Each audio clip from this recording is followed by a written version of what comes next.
børn! Hej! Ja, kan vi lige få lidt ro? I sidder stille herovre. Alexander Emil? Alexander Emil, vil du også lige være med herovre? Det var godt. Hej. Nu skal I høre, hvad vi skal lave i dag. Vi skal lave en madplan. Og ved I hvad?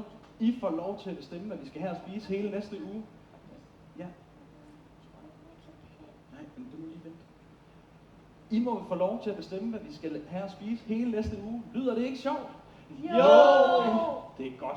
Husk lige inden vi starter, at hvis man vil sige noget eller et spørgsmål, så skal man lige række hånden op først. Ja, altså ikke nu. Vent lige med spørgsmålene. Godt. Lad os starte med mandag. Mandag synes jeg nemlig, at vi skal have spaghetti og kødsovs med salat til. Og, ja, Alexander Emil? Det var fordi, pasta er glutenfri. Min mor siger, at jeg ikke kan tåle gluten. Så får jeg udslæt.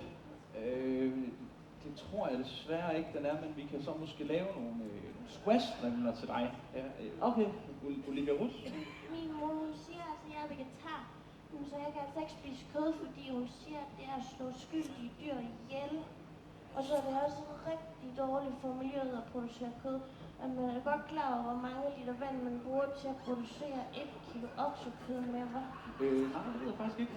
15.500 liter. Hold Milliarder! Hold da op, det var alligevel ikke så lidt. Ja, vi kan jo selvfølgelig lave retten uden kød. Men spaghetti og kødsovs uden spaghetti eller kød. Men den har jeg sgu ikke lige prøvet før. Ved hvad, vi kan jo måske lave en fiskeret i stedet for så. Storm! Det går altså ikke, Måns. Jeg skal have kød, men jeg skal styrke min kors, så jeg kan lave pull-ups ude på legepladsen og score Luna. Og du ved også godt, man skal holde proteinsyntesen i gang mindst hver 3. time, fordi jeg bulker heller ikke lige nu. Man kan altså godt få protein fra andre ting end fra kød, f.eks. fra bønner og tofu. Min far siger, at det kun er bøsser, der spiser tofu. Og Luna er alt for god til dig. Hov. Vi skal lige huske at tale pænt til hinanden. Og så ikke skændes på den måde. Godt. Hvad siger I til, hvis vi måske i stedet for laver en grøntsagsret med spælkerner, og så kan vi jo få kød ved siden af? Luna? Ja, altså min mor hun siger, at fisk er meget sundere end kød. Og er der mælkeprodukter i retten?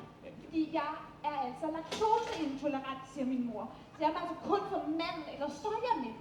Eller det der, som ikke er komælk. Ja. Er det fordi, at jeg har også det der laktose-elefant? Ja. Okay. Jamen, så kan vi jo så... vi kan jo lave retten på vand, men det bliver måske lidt tyndt. Jeg drikker altså ikke vand, Nej, det gør du vel ikke? fordi at min mor siger, at vi skal passe rigtig godt på vores grundvand. Mm-hmm. Og så derfor så hjemme med mig, der får vi kun vand om weekenden. Ja, det er klart. Og det er filtreret regnvand. Ja.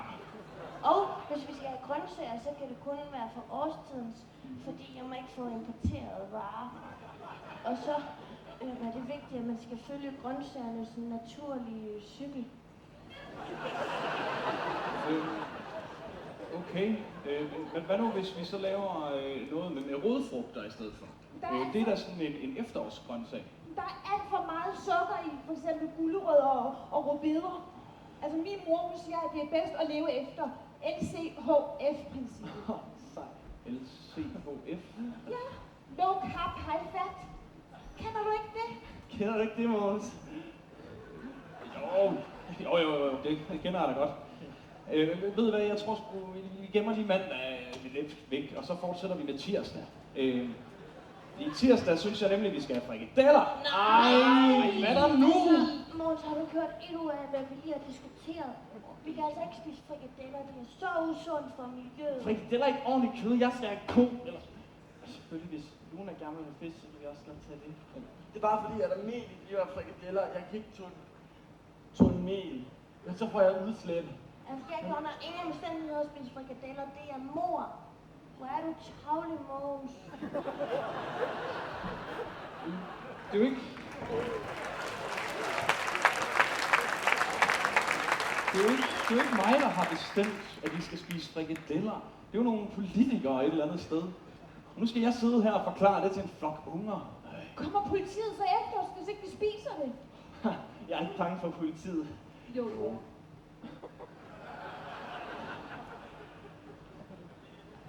Ved I hvad?